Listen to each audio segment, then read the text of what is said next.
sou o Gabriel. Eu sou o Lucas. E eu sou o Léo. Bom, e esse é o novo segmento do nosso canal, que é o Bíblia na Cara. O que é o Bíblia na Cara, Léo? É simples. Vocês têm perguntas sobre a Bíblia, sobre conhecimentos gerais das igrejas, mandam pra gente e a gente responde na sua cara usando a Bíblia. Na sua cara. E o responsável por trazer essas respostas, obviamente não é a gente, porque é um segmento que precisa de um conhecimento a mais. Por enquanto. Por enquanto. Depois da caneta ungida, filho, eu vou aprender. Então, o responsável por responder as perguntas que vocês mandarem, dependendo do grau de dificuldade, é o Cleiton, ou seja, a maioria delas. Mas por enquanto, daqui a pouco a gente vai evoluindo aí, né? Vai respondendo. A primeira pergunta foi uma pessoa que assistiu nossos vídeos que mandou nos comentários do YouTube. Deixa você também aí. Ela tá aparecendo na tela. E é a respeito do jejum. Cleitão, manda com você. Solta o verbo. Olá pessoal, então respondendo aqui a pergunta, que na verdade não foi uma pergunta sobre o jejum, eu queria apenas citar uma passagem da Bíblia, no livro de Juízes, que ilustra muito bem o propósito e o poder do jejum. É um assunto muito amplo, mas a título de curiosidade, o jejum não é um mandamento. Não existe na Bíblia nenhum mandamento nesse sentido, jejuarás,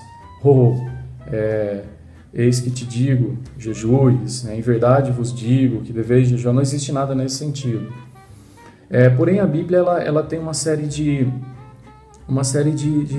passagens que mostram a importância e trazem princípios em que a gente entende que o jejum é uma prática saudável espiritualmente muito importante, que traz muitas vitórias espirituais sobre a vida do crente. Existem vários tipos de jejuns, conforme as pessoas dizem, mas eu quero falar especialmente sobre a abstinência dos alimentos.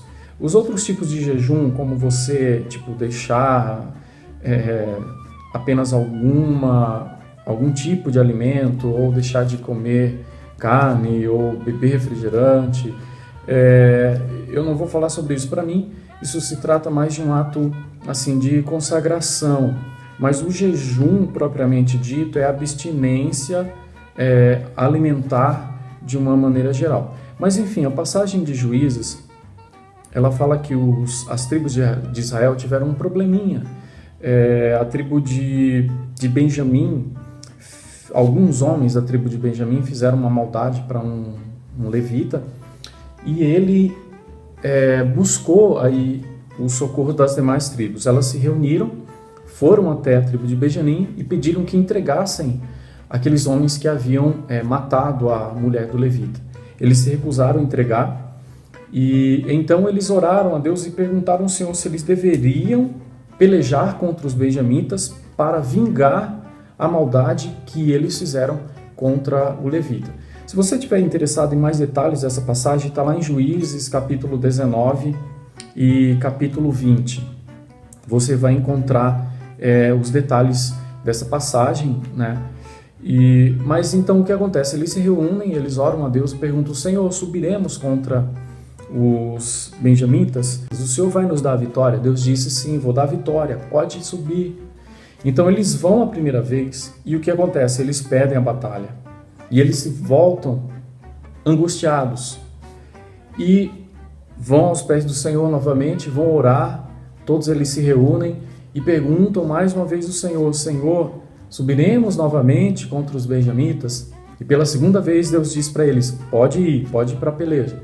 Então eles vão novamente batalhar contra os benjamitas, se reúnem para a batalha e perdem novamente a batalha. Então eles se voltam muito tristes, muito angustiados, e olha só o que a Bíblia diz em Juízes capítulo 20, versículo 26. Olha só que interessante. Então todos os filhos de Israel, todo o povo, subiram e vieram a Betel e choraram e estiveram ali perante o Senhor. E jejuaram aquele dia até a tarde, e ofereceram holocaustos e ofertas pacíficas perante o Senhor.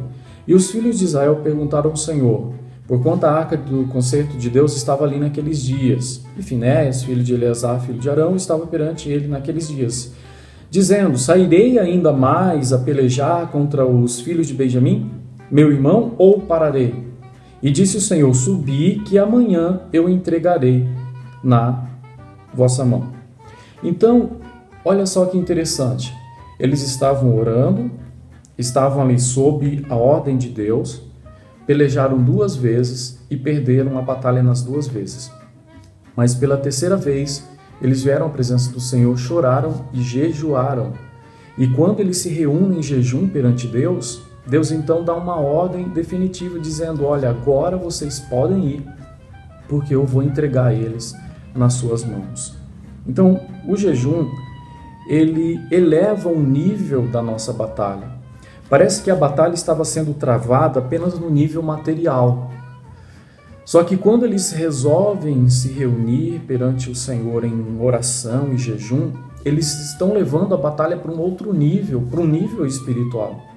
Por isso Jesus disse que quando os discípulos não puderam expulsar o demônio do filho daquele homem, né, desesperado lá da passagem do Evangelho, os discípulos perguntaram: Senhor, por que nós não pudemos expulsar? Jesus disse: porque algumas castas de demônios só se expulsam com jejum e oração. Então o jejum, ele leva a batalha para o nível espiritual. Talvez você esteja num período em que você está passando por uma grande prova, por uma grande dificuldade, por uma batalha espiritual, mas lance mão dessa ferramenta tão poderosa que é o jejum.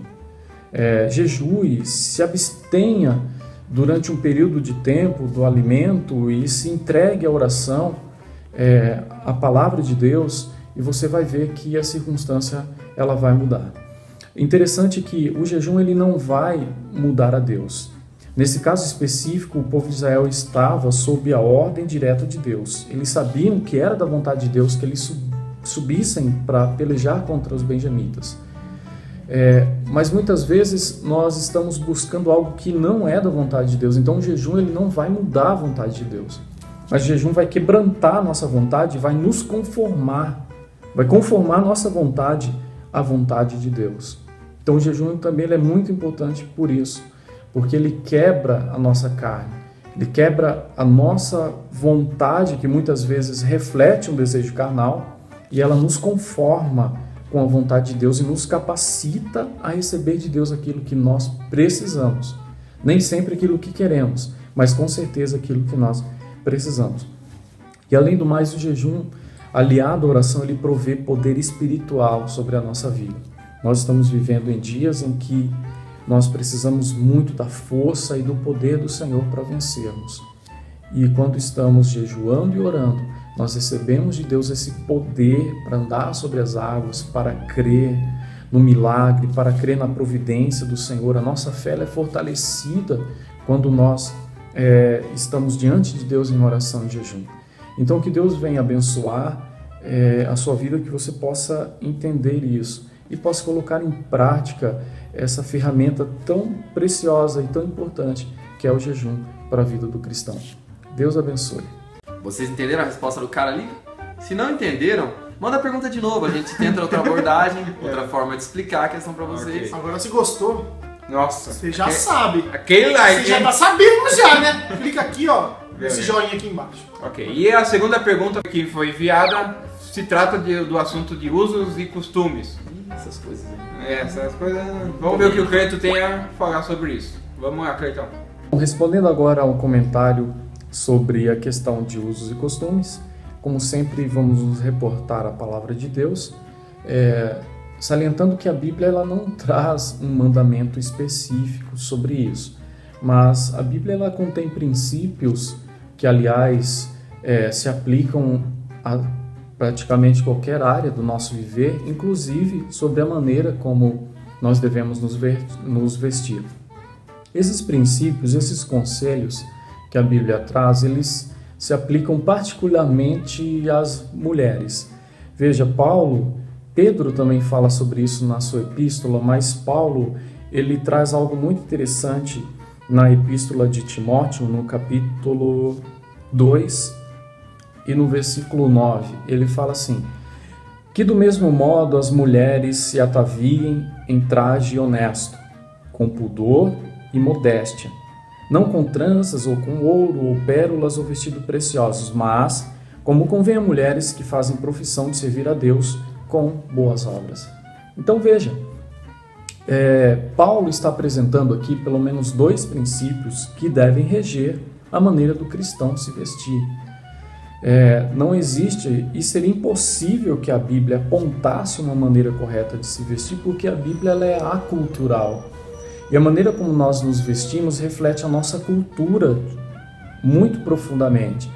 Então, se houvesse algum mandamento que se aplicasse à cultura daquela época, certamente não valeria para nós. Por isso a Bíblia ela deixa alguns princípios. E o princípio exarado aqui nessa passagem, pelo menos 2 que eu identifico, no versículo 9, Paulo diz que as mulheres devem se ataviar com pudor e modéstia. Eu entendo o pudor como sendo a ausência de sensualidade e a modéstia como sendo a ausência de exageros. Então, praticamente são esses 2 princípios que devem ser observados quando nós nos vestimos, né? A sensualidade, nós sabemos que ela pode se tornar pecado, porque ela pode gerar um desejo ilícito no coração de outra pessoa. Então, por isso a Bíblia traz esse princípio, que as mulheres observem a maneira como elas se vistam e se vistam com pudor, sem demonstrar nenhuma sensualidade. É possível que a mulher se vista bem, de maneira elegante, todavia sem ser sensual. A questão de ser sensual ou ser sexy, como as pessoas dizem por aí, é muito perigoso, porque você pode estar defraudando alguém, você pode estar despertando um desejo ilícito numa pessoa e levando ela a pecar contra o Senhor. E também a modéstia, que é a ausência de exageros. Paulo diz que o que deve chamar a atenção na mulher é o seu comportamento, ou seja, as suas boas obras. E se você se veste exageradamente, se maquia exageradamente, você está tirando o foco daquilo que é importante e trazendo foco para a sua aparência, o que também não é saudável. Enfim, são essas considerações que eu gostaria de fazer a respeito desse assunto.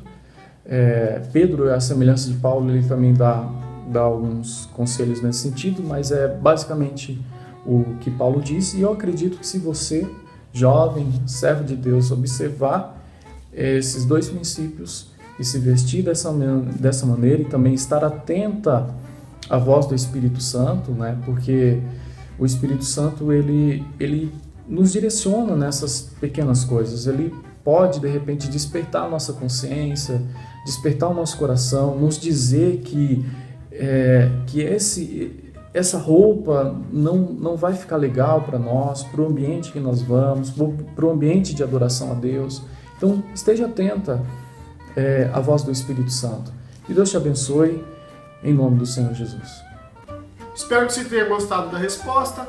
Você que está vendo esse vídeo pelo acaso, ou também está vendo esse novo segmento que você viu na descrição aí no nome do vídeo, manda também sua pergunta. Ou pode ser aqui, pode ser em outro vídeo. Temos o Twitter, que às vezes você pode não saber, mas é @sérioisto, tudo junto com C. É isso. Deixe seu comentário, dá aquele curtirzinho, que like é legal. Okay. E também, espero o próximo vídeo nosso. Se inscreva no nosso canal, já falei do like. Tchau. Tchau, pessoal. Fiquem de olho nas novidades. Tchau, tchau. Tchau, tchau. Tchau, tchau.